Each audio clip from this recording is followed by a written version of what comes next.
buti na lang buti na lang talaga God intervene. If not, malamang nasa bundok na ako. Walang biro yun. Kasi feeling ko talaga, these government officials sa ating bayan, talagang hindi pinagsisilbihan ng taong bayan. Talagang ninanakawan lang. Sobrang optimistic ko nun, sobra na optimistic pa. Sige, pwede na rin. Basta sobrang ano ko nun na, hindi, gusto ko ganito. Dapat ganito ang gobyerno, dapat ganyan, ganyan. May mga nag-aaya sa akin mga NPA sa eskwelahan. UP ako eh. Hindi totoo, University of the Philippines, Diliman ko eh. Ha? Para sa magke-question, hanapin yung record ko dyan, 9578615. Memorize ko pa student ID ko. Diba? Alam mo yun? So talagang, ang daming mga NPA doon. Philo pa ako ha. Siyempre doon sa Philo Building, Philosophy Building ha, doon sa andun ang mga NPA. Walang biro, nandun ang mga NPA, nagtitipon-tipon sila doon. Siyempre, pag ikaw ligaw, alam mo yun, parang hindi naman ligaw, parang wala kang purpose sa buhay, hahanapin mo yun. So may mga kakausapin ka. Kakausapin ka ngayon itong mga to. Hanggang buti na lang talaga, God intervene. That's the best thing that happened. I'm not saying I'm holy, kaya nga God intervene. It is not my effort, it is His effort. Kung hindi, napariwara talaga ako. Bakit ko kinikwento ito? Alam nyo, sa bayan natin, nagkakaroon tayo ng problema sa next generation. Magising po tayo. Ang dami po ngayon mga pawok, pa-Gen Z, nakikipinklawan lang sila, makakaliwa lang sila kasi nandyan yung barkada. Nandyan yung quote-unquote, cool yan na may pinaglalaban. Kahit mali-mali na ang pinaglalaban nila. Kahit mali-mali na, eto halimbawa, meron isang artista, di ko na papangalanan, ng pangit itong bahit na to eh. Hindi, pogi pala siya, pogi. Sabi niya ba naman etong 30 na hudas daw, parang kaya yan kasi gustong pamawalang sala si VP Sara Duterte. Yan ang sinasabi sa impeachment. Ang tanga-tanga nito. Ganito katanga yung mga, siyempre, dahil artista ka, pogi ka, bahit ka nga lang, iisipin ka agad ng tao, ay tama yan, lalo na yung mga kabataang bobo, yung walang guidance sa kanilang mga magulang. Isipin ka agad nila, tama yan. Oo nga, gustong palayain si VP Sara Duterte, kaya itong hudas na 13 May, sasabihin nila, gusto na ma-retain yung kanilang kapangyarihan. Ang bobo eh. Ang leadership has nothing to do with the impeachment. Why? Because sa impeachment, hindi naman, Senate President ka, majority ka, 2 boto mo, 3 boto mo. Hindi. Okay? Hindi ganun. Whether you are in majority or minority, you will vote independently. Isa ka, isang boto ka. So lumipat man o hindi lumipat yung isang tao, ganun pa rin ang magiging boto. At ito pa ang matindi, you need 16 votes to impeach VP Sara Duterte. O to parang sabihin mong guilty yung tao, 16 votes. Paano mo makukuha yan? Tanungin ko kayo. Minority nga ngayon 11 eh. Dito sa dalawang may dalawa daw na lilipat sa majority. 'Di ba? Ay sa minority. 13 sila, kulang pa rin. Sa tingin nyo, yung mga the likes of other majority senators would vote, lalo na yung mga abogado na may utak may utak na abogado kasi merong abogado dyan na walang utak nasa mata lahat. Eto mga may utak na abogado, hindi, kasi kitang-kita nila, palyado talaga lahat ng ebidensya laban kay VP Sara Duterte. Bobo ka na lang kung talagang sasabihin mo, ay tama itong sinabi nito. It's either bobo ka na lang o nakatanggap ka ng maleta. O talagang die hard Duterte hater ka. Kasi sa totoo lang sino lang ang solid dyan na masasabi nating nagbitaw na talagang alam mo talagang ikukonvict si VP Sara Duterte. Sigurado ako dyan si Lacson, si Soto, at saka yung antivirus na yan, si Bam Aquino, at saka si Kiko Matching. Yan, sigurado yan. Sure tayo dyan. The rest ng nasa minority, malabo pa nga Actually, may mga nakausap ako dyan. Hindi ko na lang sasabihin kung sino. Tsaka meron din akong mga kilala na kahit nasa na minority, ang boto nila not guilty. Kasi ayaw nila ng impeachment. Magugulo talaga ang bayan pag inimpeach si VP Sara Duterte. Alam nila yan. And this is a political move. Remember, this impeachment, tatagal to hanggang December. I do not know. Pero more or less this year, okay? Baka nga umabot pa next year sa sobrang haba. Kasi tandaan ninyo, hindi naman po yan yung, kasi nagtataka iba, ang argument pa ng iba, pinasok yung hearing ng Blue Ribbon dahil sa ayaw ituloy impeachment. Ang bobo din ninyo, no? Bobo rin talaga kayo, no? Meron kasing process yan. May due process. Ayaw nyo ng due process.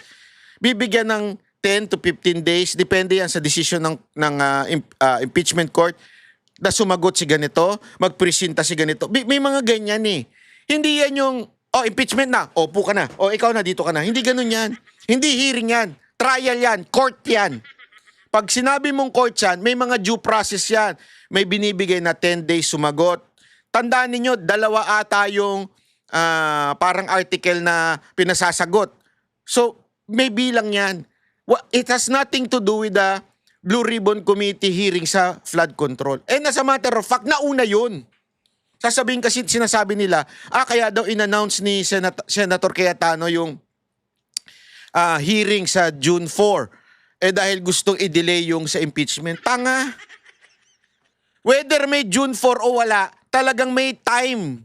Merong bilang na pinasasagot si VP Sara Duterte. Hindi mo pwedeng madaliin. Nasa batas yun, tanga ka. Huwag kang bobo. Yung argument mo pang tanga.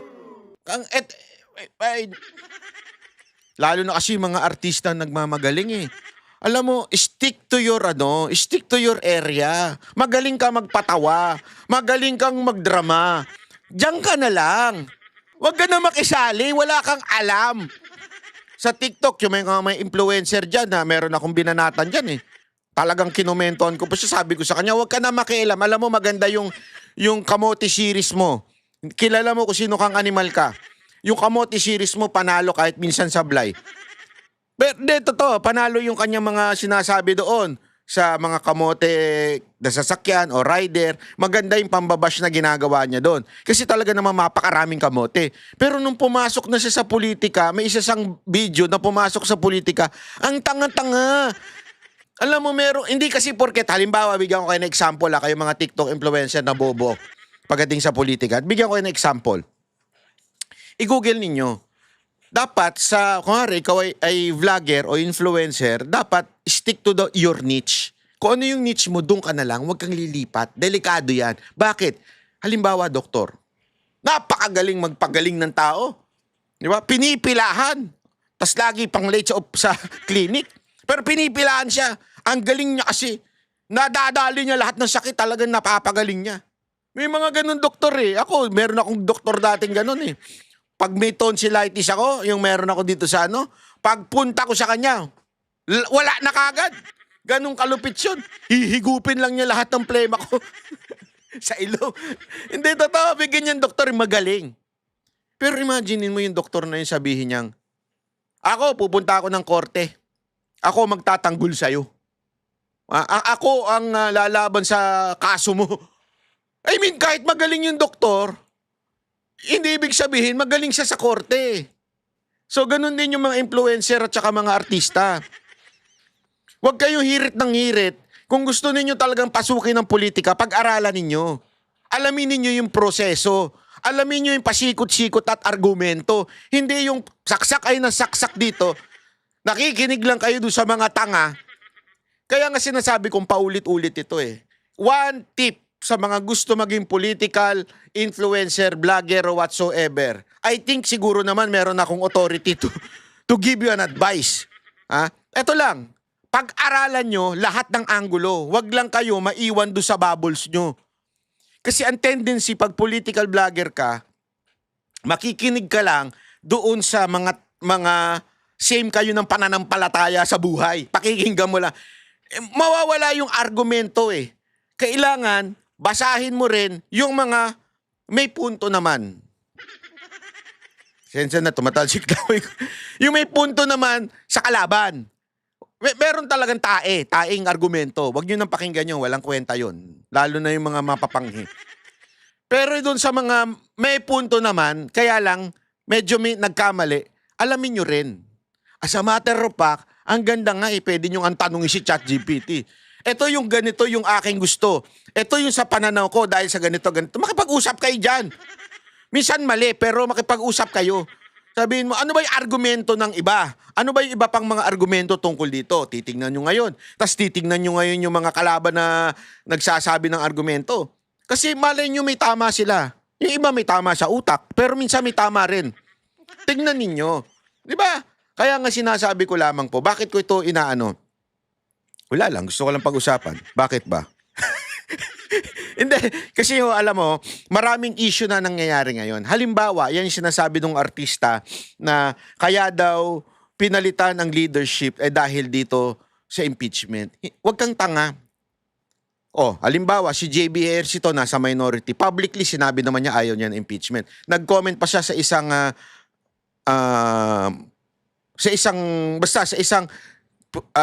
prominente rin na tao na nasa side ng mga Duterte, nag-comment pa siya, sabi niya ayaw niya talaga ng impeachment. Di 10 na lang. I mean, kung magso-solid man yung 10, may kilala pa nga ako dyan, hindi talaga ipapa-impeach si BP Sara Duterte. At saka remember, may politika na yan. Next year, tapos na laban. Anong taon niya? 27.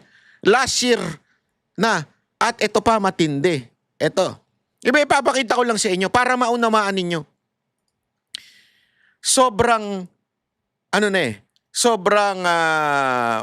masyado ng mataas si BP Sara Duterte.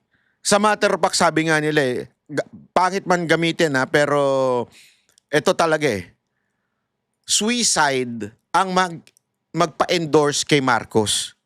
Saka nakakita na negative 15 ang presidente at ang vice president, siya ang pinakamataas na opisyal. Huwag kayong mabubulag sa mga sigaw ng mga artista, bobo naman, mga sigaw ng mga abogado na alam mo naman ang kanilang totoong kulay, political analyst na galit lang kay Duterte, at sa mga bayarang media. Huwag kayong mabubulag dyan.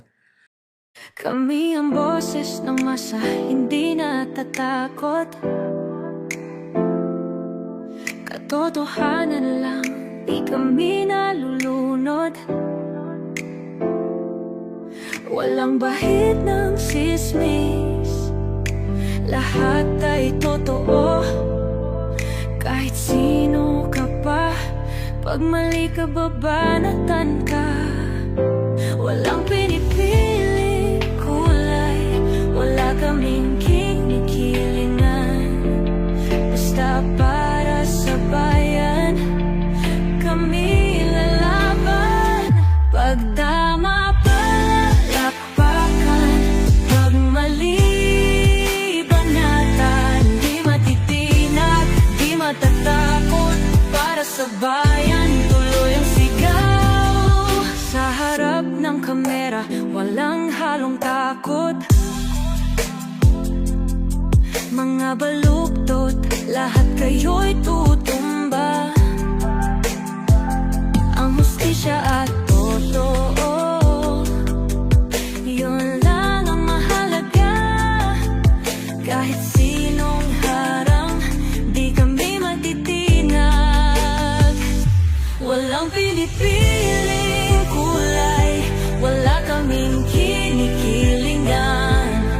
Basta para sa bayan, kami lalaban.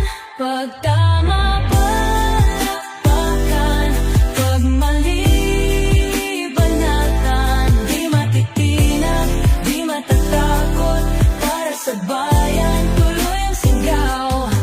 Kung nasa tama ka, ikaw ay aming kasama. Pero pag mali ka, handa ka na bang mabasag? Banateros kami, walang inuunan, dahil bayan muna bago ang sarili.